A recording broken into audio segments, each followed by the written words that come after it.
Uma das trilhas que eu mais gosto lá do South by é a trilha de Futurismo 2050, que o nosso professor Alberti, inclusive que mora na cidade do Hacktown brasileiro, Santa Rita do Sapucaí, Transnews estará lá esse ano em peso. Alberti, bom dia. O que você viu na trilha de 2050 para trazer aqui para a galera? Bom dia, Renato. Bom dia a todos e todas. Olha, foi uma provocação interessante. Eu não sabia como era estruturado o South by Southwest, embora já tenha visto várias coisas que vieram de lá. Mas aí eu passei as trilhas para ver qual a trilha que eu me identificava mais e achei essa daí a primeira, né, 2050. Aí eu fui de cara nessa, ver o que estava sendo proposto em termos de tema, né, enfim, de assuntos, né? E o primeiro assunto que eu achei já de cara, já explodiu, né? Que foi o caminho para a consciência da IA, né? Então, já me debrucei ali para ver o que se tratava e tal, e vou falar um pouquinho então sobre essa ideia, né? Desse um painel, né? Que vai discutir consciência. Então, o painel já assume que existe consciência e vai existir consciência de IA. Ok, é um argumento, é um pressuposto, né, uma suposição que ainda precisa ser validada, né, a gente não sabe nem o que é consciência ainda, então, né, a gente está, toda vez que se discute esse assunto, eu sei que ele é extremamente polêmico e tem já muita coisa, né, discutida, filosofada e tudo, mas, enfim, já se aposta aqui que vai existir, então começa a discutir o impacto disso, né, quais seriam os impactos, como é que isso vai atingir a sociedade, né? Quais seriam as consequências de uma consciência de... Bom, de qualquer maneira, primeira coisa, né, que me chama atenção aí é que se é uma consciência, seja ela natural ou engenheirada, né, artificial, é uma consciência. Então, portanto, é como se fosse um indivíduo igualzinho a gente, né? Não vejo diferença. Isso pode depois evoluir de uma forma diferente. A gente está limitado no como a gente consegue evoluir. A gente estava discutindo isso recém. Vocês, né, estavam discutindo recém como a gente consegue evoluir. Enfim, a gente está num processo de evolução biológica e tem a sociedade como um todo, né? Então tudo isso gera evolução, né? Mas a máquina ela pode evoluir de outras formas. Então isso tem muito a ver com esse debate, né? E aí, a primeira coisa que se fala é que pode haver aspectos positivos e negativos de termos outros seres conscientes no planeta, natural, não acredito que não vai ser diferente, né? Se for uma consciência, vai ter ponto positivo, vai ser negativo também e vai ser dual, né? A gente já sabe que a gente oscila entre essas coisas o tempo todo, né? Tem dia que a gente está bem positivo, tem dia que a gente está bem negativo, enfim, isso é um ser consciente, acredito que não vai ser muito diferente. Aí o segundo ponto é sobre uma ideia que eles colocam que é o IA pró-social. E esse me chamou mais atenção, porque eles falam de uma IA que não viveria uma consciência que não ficaria presa em si própria, mas sim tenderia a se socializar. E aí depois começam algumas coisas que me preocupam um pouco, que é a relação a ela favorecer e beneficiar a humanidade, somente a humanidade. O que seria esse pró-social? O que é o social e o que seria esse pró-social? Bom, aí meus comentários, justamente nesse sentido, vão de que só bem para os humanos não vai dar certo, porque a gente tiver um outro ser consciente, ele não vai deixar de querer beneficiar também a si próprio, né? Faz todo sentido que também essa transformação ela seja inclusiva com todas as consciências. A gente já teve um debate grande, já tive debates bem grandes com relação a isso em outros momentos, né? De colocar sempre o ser humano no centro. Eu colocaria no centro o ser consciente, não só todo ser consciente que por aqui estiver. Não importa se ele é de origem natural ou se ele é de origem artificial. Aí você tem um equilíbrio, porque se você coloca a inteligência artificial consciente em prol de beneficiar só os humanos, a gente vai criar um descompasso, vai criar um desequilíbrio, né? Então, basicamente... Alberti, eu acabei... Olha que coincidência, né? Serendipidade que se fala, né? Serendipidade. Serendipity. Acabou de chegar na minha mão, lá nos nossos grupos, inclusive, um comentário de um dos membros da nossa comunidade falando que ele abandonou o design thinking pelo life-centric thinking, ou seja, ele literalmente coloca, é um desenho sistêmico, geral, que coloca não só o ser humano, não só a necessidade do usuário, mas ele coloca as interações a partir no centro, né? Edgar Morin, complexidade, sistemicidade, toda no centro. É um pouco em cima disso que você está falando, não é? Sim, tudo a ver, tudo a ver. Eu acho que assim, é vida, é consciência, né? Então, assim, no centro, né?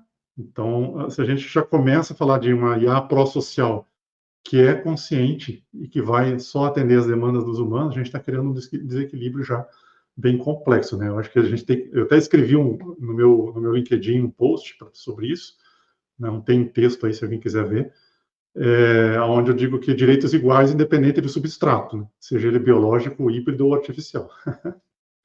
Não só isso, mas também os valores humanos seriam valores de consciências, não mais só valores humanos, mas valores de qualquer ser consciente. Quais seriam eles? Né?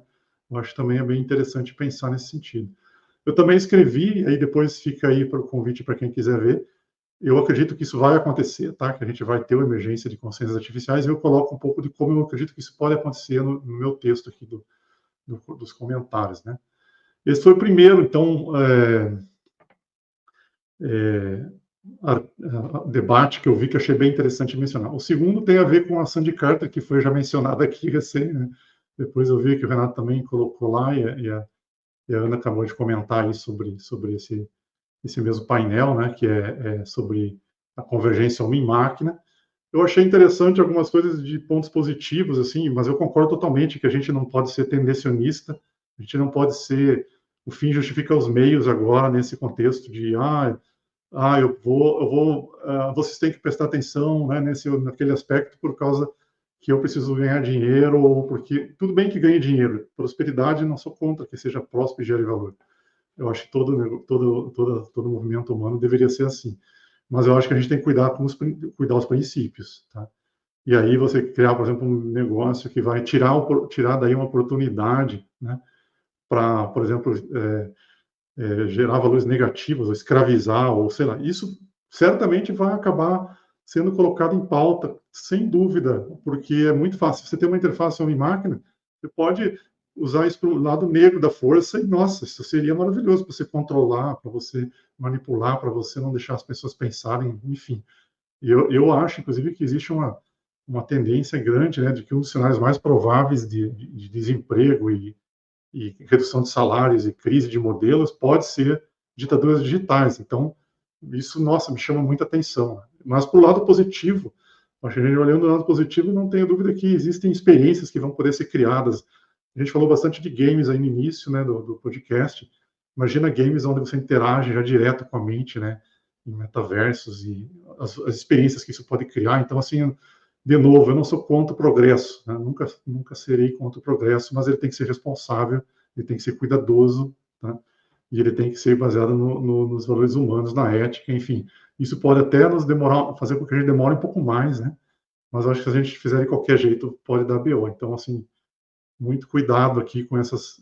Sem dúvida, isso vai modificar o trabalho, né? Várias formas de como a gente já está trabalhando. Eu, por exemplo, uso inteligência artificial o tempo todo no meu trabalho. E isso que é a versão mais tosca inicial, que os GPTs que estão aí. Imagina quando a gente tiver uma AGI, uma inteligência geral, que nem precisa ser consciente, mas que já entende de vários aspectos. Então, isso vai mudar muito o trabalho. E o último aspecto que eu vi é um painel This is Your Brain on AI, também voltado para a convergência homem-máquina, integração entre máquinas e o cérebro e os computadores, né? As interfaces estão sendo desenvolvidas, e muitas preocupações aí também, né? Eu já vi pessoas comentando de que estão sendo atropeladas várias coisas para que isso aconteça logo, então tem que ter cuidado, né, nesse sentido. Agora, não resta dúvida que a melhor interface que vai ter, e aí o progresso vai passar por aí, é a integração direta da biologia com a máquina. Não há outro, talvez através da fotônica, né, usando dispositivos fotônicos para isso, porque os eletrônicos são meio complexos e geram muito calor, e e embarcar eletrônica é muito mais difícil do que embarcar fotônica. E aí eu estava até conversando ontem sobre os computadores fotônicos, né, que estão sendo também desenvolvidos agora, que operam em terahertz. Então, imagina se você já tiver uma interface fotônica direta numa rede óptica, conectando o cérebro-máquina e depois a internet toda se tornando fotônica, com computação fotônica também. Então, isso não está no software by software. Explique para a galera o que é a interface fotônica. A interface fotônica chama optogenética, tá? Um nome estranho, me parece, mas, enfim, já existe há 10 anos, tá? Foi criado por um pesquisador da MIT chamado Edward Boydin. O uso da fotônica dentro do cérebro, ou seja, luz, tá?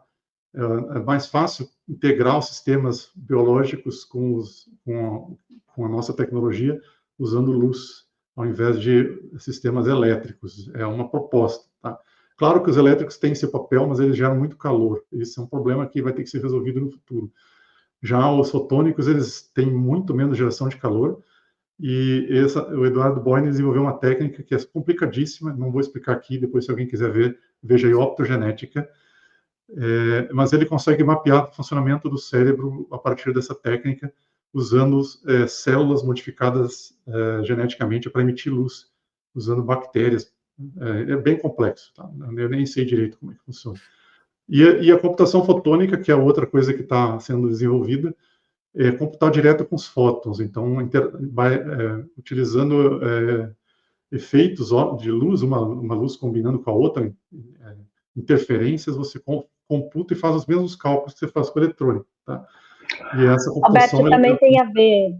Oi. Desculpa, Alberto, é uma pergunta, na verdade. Também tem um pouco a ver com aquela linha de pesquisa da parte de memória com cristais para fazer melhoria no armazenamento. Você fala de memórias fotônicas. Memórias fotônicas, só que via cristais. E aí a capacidade de armazenamento é absolutamente... Eu creio que sim, eu creio que tem a ver, porque hoje, pelo menos até onde eu estudei da última vez, que eu estive olhando sistemas de pacotes fotônicos, que é um tema que me interessou aí por um tempo, redes de pacotes ópticas, isso tem alguns testes interessantes, até no Brasil, aqui teve alguns testes interessantes de redes de pacotes. Um dos grandes problemas das redes fotônicas são o armazenamento de pacotes de armazenamento em geral, porque a memória elétrica é muito barata, né? A gente compra um pendrive de gigabytes por alguns centavos hoje, né, reais. Mas a memória fotônica é dificílima de ser construída, e eu acredito que sim, tem a ver com o uso de novas técnicas de armazenamento de luz. O que se fazia na época que eu vi aí, a última vez, foi colocar a luz para girar em loops de fibra óptica, para vocês terem uma ideia. O cara coloca um loop de fibra de alguns quilômetros e a luz fica armazenada, girando naquele loop, até que você consegue processar o cabeçalho do pacote para mandar para o próximo salto. Isso é o que se tinha de melhor. Então, eu até vou dar uma olhada, Cris, depois nessas técnicas de cristais que eu não conheço, tá? Mas, assim, isso não está no Software by Software. Qual seria a integração, fazer tudo isso com fotônica, né? Eu não vi. Assim, também eu li muito pouco, talvez tenha em algum outro tema, em algum outro painel, algum outro... Acho que não, viu, Alberto? Acho que não. Mas o futuro passa pela fotônica, e a fotônica pode ser usada tanto para interfaceamento homem-máquina, quanto para construir as redes. Inclusive as redes quânticas. Uma outra hora eu vou falar um pouco mais sobre rede quântica, ainda não me animei aqui, mas eu vou preparar aí uma fala sobre isso. As redes quânticas são baseadas em fotônica também.